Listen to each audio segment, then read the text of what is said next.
दोस्तों, आज पेश है सुलग उठी ज्वाला। एक और चित्र है दोस्तों।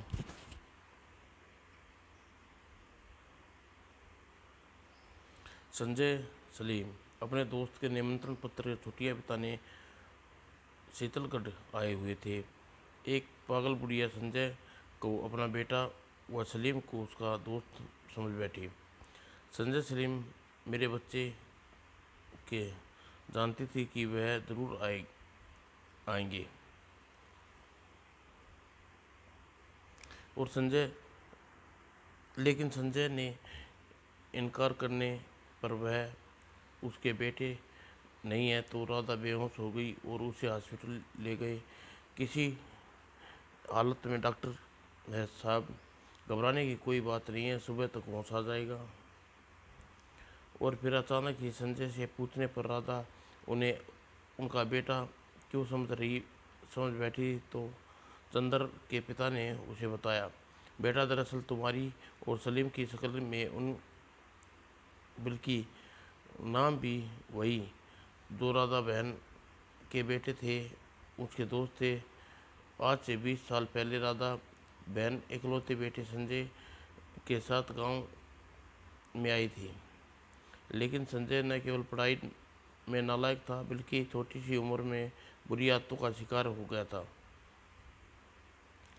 लाला, मैं बहुत दिनों से सोच रहा था तेरा हिसाब कर दिया जाए। ही क्यों मजाक कर रहा है भैया, ये लो जितनी मन आए सिगरेट पियो। और संजय के वहाँ से जाने के बाद, भैया वे तो कहता है कि तुम्हें राधा बहन को सब कुछ बता देना चाहिए। अरे नहीं नहीं, संजय को पता चल गया तो वह मेरी हड्डियाँ चबा जाएगा।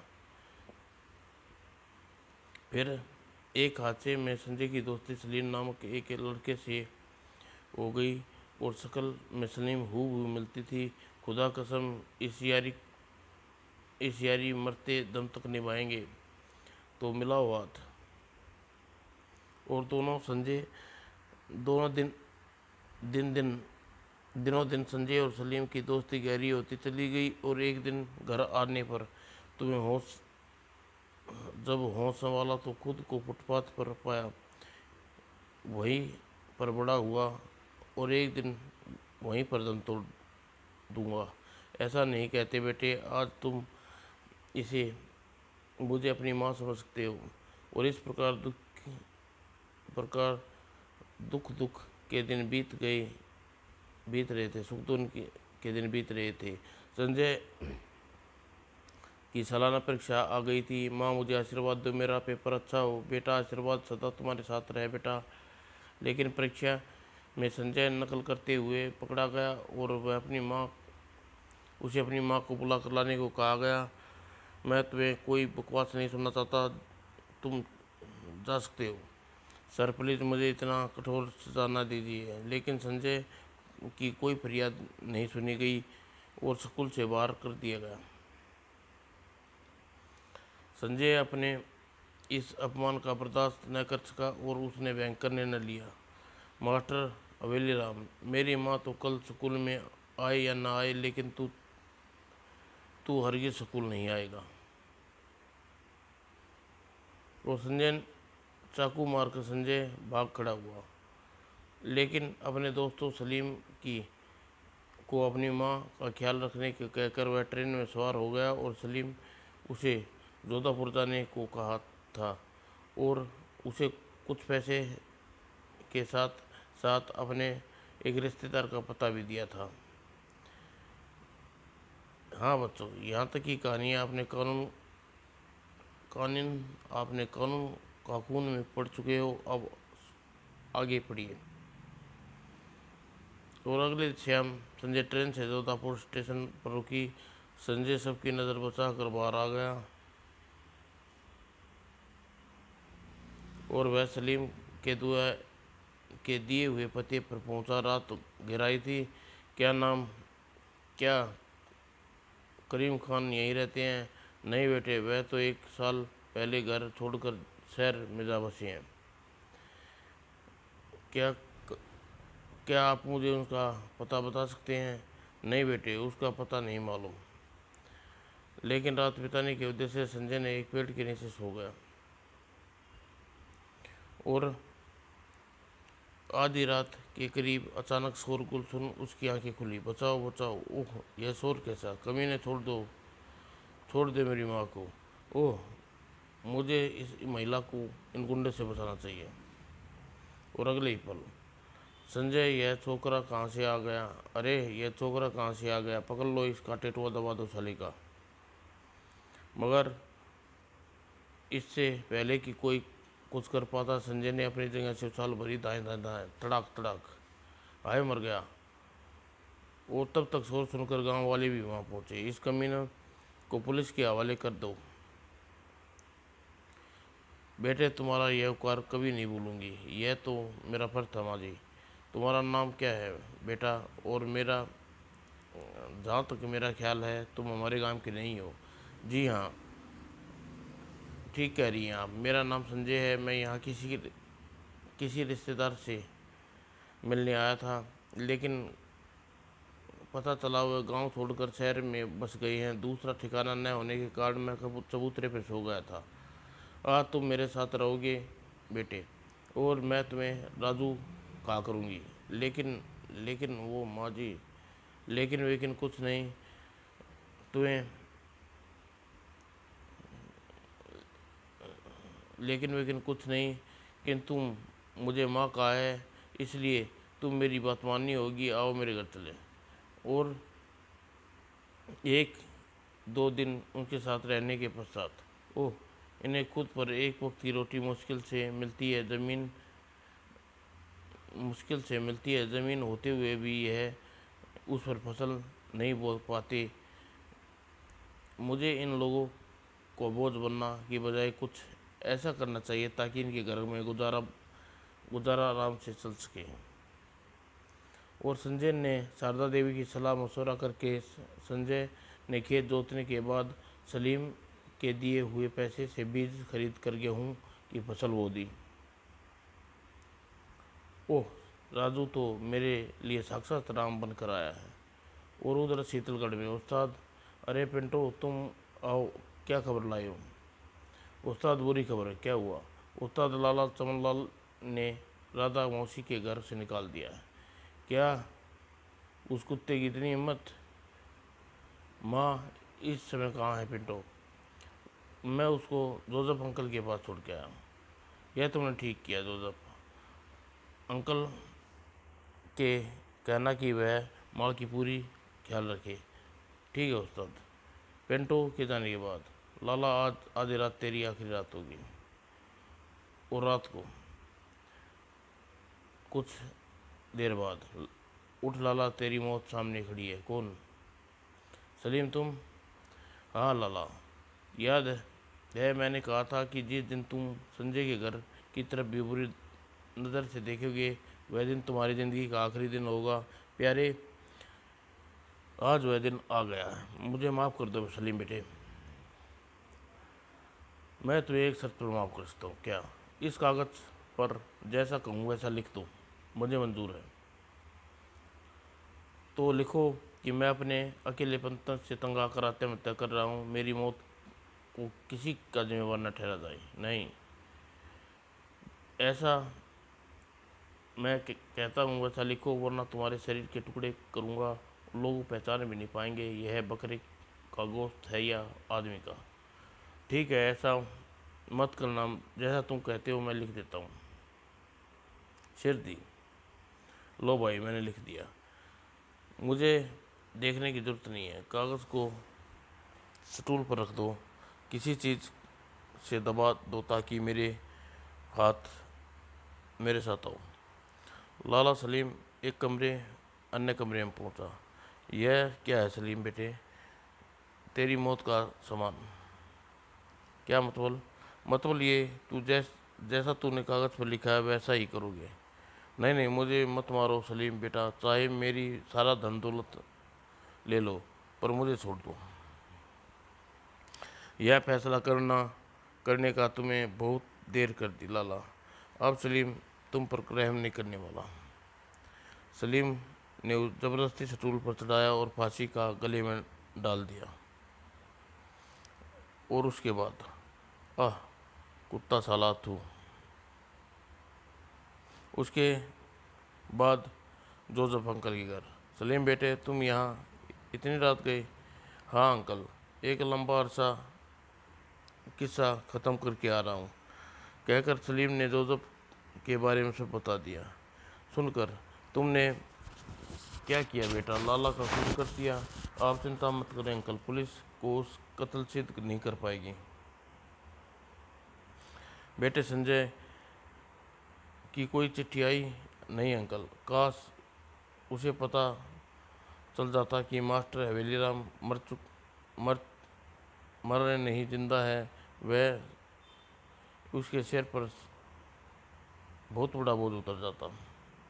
और अगले दिन आत्माराम का का कैसा आत्माराम का केस लगता है, आत्महत्या का केस लगता है। फिलहाल कोई कार्रवाई करने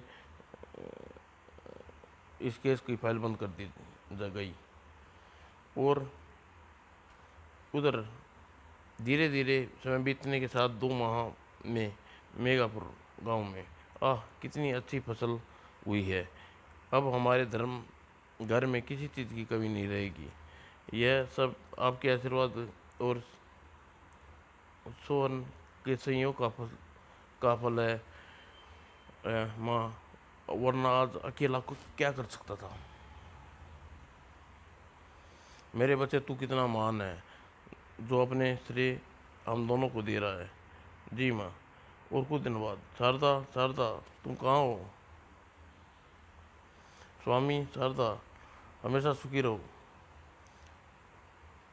आप कब कब आए? बस अभी अभी आया। सोहन कहाँ है? राजू के साथ खेल रहा है। कौन राजू?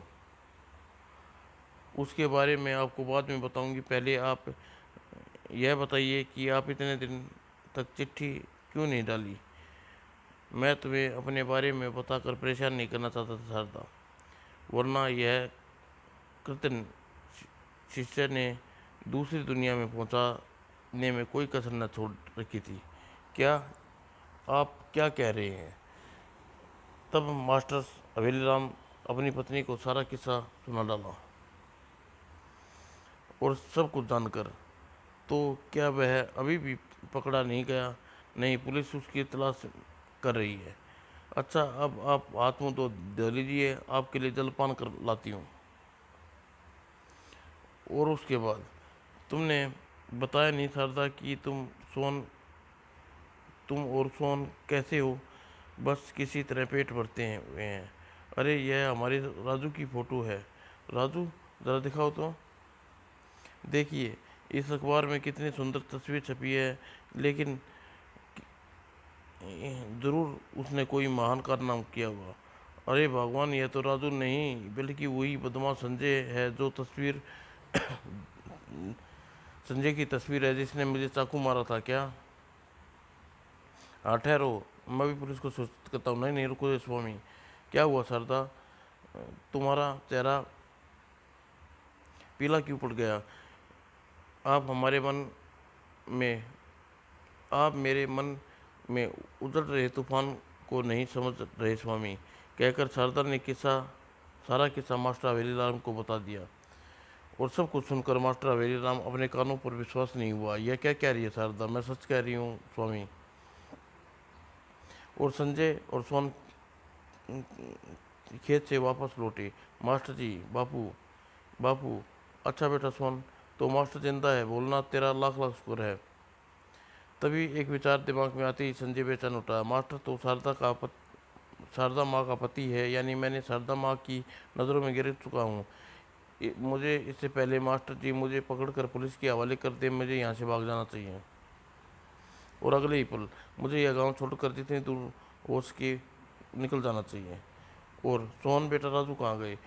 माँ, शायद भैया बाहर रह गई है। माँ ठहरो, मैं अभी बुला कर लाता हूँ। राजू भैया कहाँ वहाँ चले गए? लगता है स्वामी आपको देख कर भाग गए। और संजय रेलवे स्टेशन पर पहुंचा, चलती हुई ट्रेन में सवार हो गया और हे प्रभु, तू मेरी कैसी परीक्षा ले रहा है।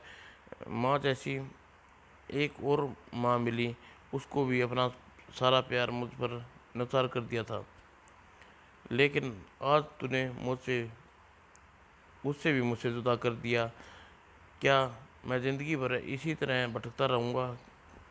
मुझ पर दया करो प्रभु, मेरे गुनाहों को माफ़ कर दो। बू। और संजय सोता सोता न जाने कब उसका अभ्यास ही नहीं हुआ। सुबह हुई। अरे क्यों भाई, जिंदगी भरी डब्बे में सोता रहेगा या उतरेगा भी। मुझे माफ़ करना भाई, बड़े नींद जोर से नींद आई थी। वैसे ये कौन सी स्टेशन है भाई? चंदनपुर। इससे आगे नहीं जाएगी।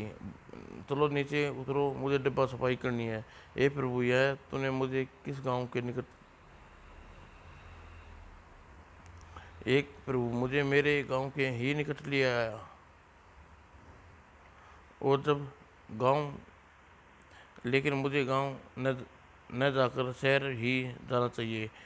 गांव में भला मुझे गांव के हालात मालूम करने के पश्चात अब मैं गांव जाऊंगा। अरे गेट पर तो काफ़ी सख्त सख्त चेकिंग हो रही है, जबकि मेरे पास टिकट भी नहीं है। कुछ कुछ भी हो, मुझे बाहर निकलना ही होगा अगले ही पल। P P P P P मुझे इन पुलिस वालों से जल्दी ही पीछा छुड़ाना होगा, वरना फंस जाऊंगा। और दौड़ते हुए गोदाम नुमा बिल्डिंग में घुस गया। ओह, अरे कहाँ चला गया वह छोकरा?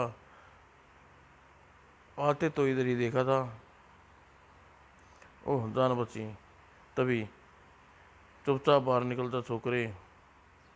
कौन है तू और पुलिस से क्यों भाग रहा है? मेरे पास टिकट नहीं था, इसलिए सिपाही मेरा पीछा कर रहे थे। उस्ताद, मुझे यह पुलिस का कुत्ता लगता है। हो सकता है ऐसा करते हैं कि नीचे तहखाने वाली कोठरी में बंद कर देते हैं, बास आकर इसका फैसला करेगा। संजय को नीचे तहखाने वाली एक कोठरी में ले जाकर बंद कर दिया गया। और उनके जाने के बाद मैं किसी मुसीबत में फंस गया हूँ। तभी ओह, इधर नाली में कुछ चीज़ें। ओह, नाली में क्या चीज़ छुपाई हुई है? उसने नाली में हाथ डालकर बाहर निकाला। ओह, यह तो डायरी है। अगर इसमें रहस्यमय ढंग से क्यों छुपाया हुआ है? और उस डायरी खोली और पट पर नजर पड़ी। यह तो पिताजी की डायरी है, लेकिन पिताजी की डायरी यहाँ कैसे?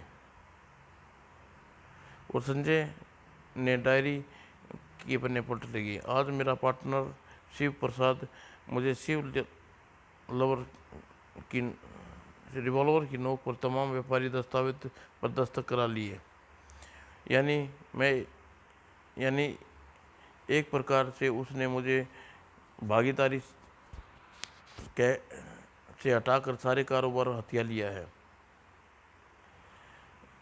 मैं उसकी कैद में हूँ और मुझे अपनी प्राणों की खतरा है, और कभी भी मेरी मौत के घाट उतार सकता है। पूरी डायरी पढ़ने के पश्चात हूँ तो पिताजी का कत्ल किया गया था, और कातिल कातिल है उसका पार्टनर शिव प्रसाद। यानी मैं इस समय शिव प्रसाद के गोदाम में कैद हूँ। ओह, ये चलो हमारे साथ। और संजय को लेकर गोदाम वह बास ऊपर बदमाश ऊपर बदमाश पहुंची। ओह, मेरे पिताजी का कातिल शिव प्रसाद। बस यही है वो लड़का। ओह, यह तो संजय जयप्रकाश का लड़का है। अरे तुम संजय अरे संजय बेटे, तुम यहाँ कैसे? मुझे कह अपनी गंदी जुबान से मत कह अपनी गंदी जुबान से मुझे बेटा कमीने। मैं जान गया हूँ तू मेरे पिता का कातिल है। तुम्हारे पास इस बात का कोई प्रमाण नहीं है। तुम्हारे पिता का खून मैंने किया है। प्रमाण है पिताजी की यह डायरी, इसमें सब कुछ लिखा है। कुत्ते, एक बार यह डायरी पुलिस के पास पहुंच जाए, उसके तू फांसी के तख्ते पर लटका नजर आएगा। हाँ हाँ, वह मौका तुम्हारी ज़िंदगी में कभी नहीं आएगा। यह डायरी दिखाकर तूने अपनी मौत बुला ली है।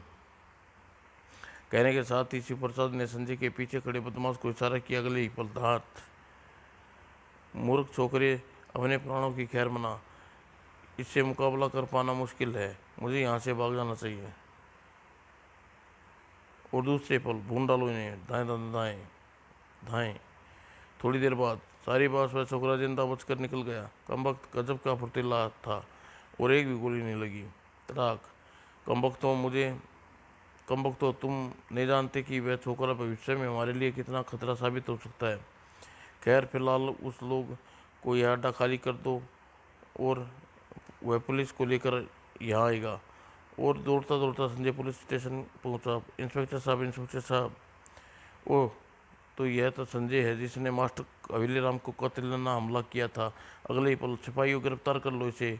लेकिन इंस्पेक्टर साहब, मेरा क्या क्या कसूर है? बहुत बहुत खूब, अपना कसूर पूछ रहा है भगोड़े मुजरिम। और क्या मास्टर हवेलीराम को इतनी जल्दी भुला गया? मारे गए? यह तो जोश में होश हो बैठा, भूल गया था कि एक घोषित मुस्लिम हूँ। और दूसरे दिन, आज की ताज़ा खबर, हवेलीराम का हमलावर पकड़ा गया। दूसरी ओर, चलो यह भी अच्छा हुआ कि अब कम से कम 5-6 साल के लिए पीछा छूट जाएगा। और सलीम बेटे, क्या संजय का कुछ पता चला? हाँ माँ, लेकिन खबर अच्छी नहीं है। क्या हुआ? संजय भैया को पुलिस ने गिरफ्तार कर लिया। अब क्या होगा सलीम बेटे? सर, सरकार उसे फांसी पर लटका देगी। नहीं नहीं माँ जी, लेकिन मास्टर जी पर कातिलाना हमला करना, उसने जुर्म में 2-3 साल की सज़ा होगी। और संजय कुछ कुछ ही दिनों में संजय पर मुकदमा चला। मास्टर, जरा गौर से देखिए, यह वही लड़का है जिसने आपकी जान की लेने की कोशिश की थी। आप चुप क्यों हो? जवाब दीजिए, यह वही लड़का संजय है? नहीं नहीं नहीं, या अल्लाह, यह आप क्या कह रहे हैं हवेली राम? आप होश में तो है ना? मैं अपने पूरे होश हवास में हूँ वकील साहब, यह वो लड़का नहीं है। नहीं तो फिर? समस्त गवाहों और बयानों को सुनने के पश्चात जल्द अदालत संजय बोल दे जयप्रकाश को बेकसूर मानती है और बाजित पर करती है। प्रभु तेरा लाख लाख शुक्र है मेरा बेटा। वो साला साफ साफ छूट गया। मुझे इस साले का सिर कुचल देना होगा। माँ, बेटे, सलीम, मेरे भाई, मुझे मेरे गुनाहों को माफ़ कर दो। माँ जी। बेटा, उठो बेटा, हम सब ने तुम्हें माफ़ कर दिया है। मास्टर जी, मुझे माफ़ कर दीजिए। उठो संजय, मैंने तुम्हें माफ़ कर दिया। और तत्पश्चात, माँ, दादा, बहन, मुझे आज्ञा दीजिए। कुछ दिनों हमारे गांव रुक जाते तो अच्छा होता भैया। नहीं बहन, अब मुझे चलूँगा, मौका मिला तो ज़रूर आऊँगा। और मास्टर के जाने के बाद, मास्टर जी जाने से मुझे माफ़ कर दिया है, लेकिन उस पापी को कभी माफ़ नहीं करूँगा जिसने पिताजी का खून किया। यह क्या कह रहा है बेटा तू? खून? हाँ, लेकिन मैं ठीक कह रहा हूँ माँ, पिताजी का खून उसके भागीदार शिव प्रकाश ने किया। क्या? और संजय ने सारी बात बता दी। वो तभी वह रहा वैसा बोला। लेकिन इससे पहले संजय आदि कुछ कर पाते, समझ पाते। ओ धड़म धम, मेरा बच्चा संजय, मेरे बच्चे, आँख खोलो, मैं उस कुत्ते को जिंदा नहीं छोड़ूंगा। और पिंटो अंकल, आप संजय को भैया को अस्पताल ले जाइए, मैं इस कुत्ते को देखता हूँ। अरे अरे, मेरी साइकिल में पकड़ो पकड़ो। और सलीम के शरीर में जितनी शक्ति की आत्मा में प्रवेश किया, किसी शैतान की आत्मा ने प्रवेश किया। भाग बेटा भाग, लेकिन तेरा पीछा पाताल तक नहीं छोड़ने वाला। एक पुराने किले के निकट पहुंचकर घर कमबख्त पेट्रोल को ये भी खत्म होना था। चलो, का कमबख्त तो भूत की तरह मेरे पीछे लगा हुआ है। इस किले में छुप जाता हूँ, मौका मिलने पर उसका सफाया कर दूंगा। बुज़दिल मेरे हाथों से बचकर कहा जाएगा। दाएं दाएं दाएं। या अल्लाह, मुझे कुछ सांसें और दे ताकि मैं खूनी को अपने साथ तेरे पाक दरबार में पेश कर सकूं। और अल्लाह ने मुझे उसकी फरियाद सुन ली। उसने एक नई शक्ति का संचार हुआ और वह उठकर लड़खड़ाता हुआ एक तरफ चल पड़ा। मैं दूसरी मैं दूसरी तरफ से किले में पहुंचूंगा। और शिव प्रसाद दूसरी ओर से सीढ़ियाँ की ओर चलने लगा। पता नहीं वह भूत मर चुका है या होगा या अभी जिंदा है। खैर, मैं दूसरी ओर से इस किले से बाहर निकल जाऊंगा। वह आ रहा शैतान, अपनी मौत से बेखबर। और शिव प्रसाद सलीम के नीचे से होकर गुजरा।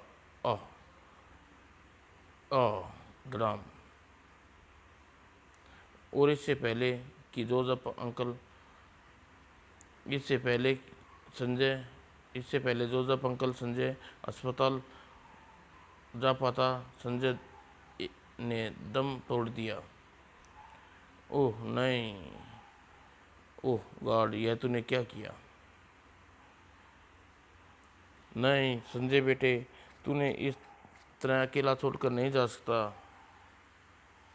और अर्थात तू मेरा दा पागल हो गई। हाँ हाँ, मेरा बेटा जिंदा है, कोई नहीं मार सकता। और उ, उसके कुछ दिन बाद जब जोसेफ अंकल को सलीम की मौत की खबर का पता चला तो उसकी हृदय गति बंद हो गई। और सारी कहानी सुनाने के पश्चात जब चंदन के पिता सत्यनारायण सिंह जी चुप हुए, अंकल यह तो आपने काफ़ी दुख भरी कहानी सुनाई है। अगले दिन अस्पताल में, मुबारक हो सरपंच जी, आज वर्षों बाद राधा बहन पागलपन दूर हुआ है और वे इस समय पूरे होशोहवास में। क्या सच? जी हाँ, आइए मेरे साथ खुद चलकर देख लीजिए। वो डॉक्टर साहब के साथ कमरे में पहुंचे जहाँ राधा लेटी हुई थी। संजय सलीम को देखकर प्रशंसा से चीख उठी, संजय सलीम मेरे बच्चे, माँ जी। और संजय, भगवान का शुक्र है कि आपको चेतना वापस लौटी। चेतना लौटाना क्यों आई? अरे क्या हुआ था मुझे? राधा बहन, आप वर्षों से पागल अवस्था में थी, लेकिन आज संजय को देखकर आपकी चेतना लौट आई। यह आप क्या कह रहे हैं? कौन कह रहे हैं आप? अरे मुझे अरे मुझे नहीं पहचाना? सत्यनारायण हूँ बहन। अरे सत्यनारायण, तुम इतने बूढ़े कैसे हो गए? और बीमार? क्या बीमार थे? बीमार नहीं पड़ा था बहन, बल्कि समय चलती धारा ने मुझे बुढ़ापे में डाल दिया। फिर आप भी तो बूढ़ी हो गई हैं। अंकल ठीक कह रहे हैं माँ। और माँ जी, मेरे अरे तुम तो मुझे माँ जी कब से कहने लगे? तू तो मुझे हमेशा माँ ही कहता था। हाँ, यह तुम्हारा बेटा नहीं है राधा बहन, बल्कि मेरे बेटे चंदन का दोस्त संजय है। यह और सलीम आज राजधानी में हमारे गांव आए थे। इसकी शक्ल तुम्हारे बेटे संजय और उसके दोस्त सलीम से बिल्कुल मिलती जुलती है। उफ, ऐसा नहीं हो सकता। मेरा बेटा संजय है, कह दो यह झूठ है। यह सच है माँ जी, पर बेशक मैंने आपकी कोख से जन्म नहीं लिया, फिर आप मुझे अपना बेटा संजय समझ सकती हैं। संजय की बात सुनकर आह। माँ माँ जी आंखें खोलिए। ओह, इन्हें की हाथ पैर ठंडी पड़ गई। प्लीज़ डॉक्टर, जल्दी ही देखिए, सारी ये तो दम तोड़ चुकी है। ओह नो, ए ईश्वर, बेचारी राधा बहन। अंकल लगता है इसकी आत्मा को यह बूढ़ा शरीर छोड़ने के लिए हमारी आगमन का इंतजार था। ओह, इतने बदनसीब हैं हम, नायक ही गरीब की मौत का कारण बने। धीरज रखो बेटा, इनमें तुम दोनों का कोई कसूर नहीं है, शायद ईश्वर को यही मंजूर था। और बेटे, तुम अंकल ठीक कह रहे हैं। और फिर समस्त गांव वाले ने संजय के एक बेटे के रूप में राधा देवी की चिता को अग्नि दी। और अंतिम संस्कार के विधिवत कार्यक्रम के करने के पश्चात संजय सलीम 2-4 दिन उस गांव में और रहे। उसके और उनका मन उस गांव में नहीं लगा। दोनों अपने दिल की अनजान अनजाना का बोझ सा महसूस करने लगे। और एक दिन बिना किसी को कुछ बताए ही राजधानी वाली ट्रेन में सवार हो गए। घर लौटते समय उनका हृदय अर्थात दुख भरा भरा हुआ था। समाप्त दोस्तों।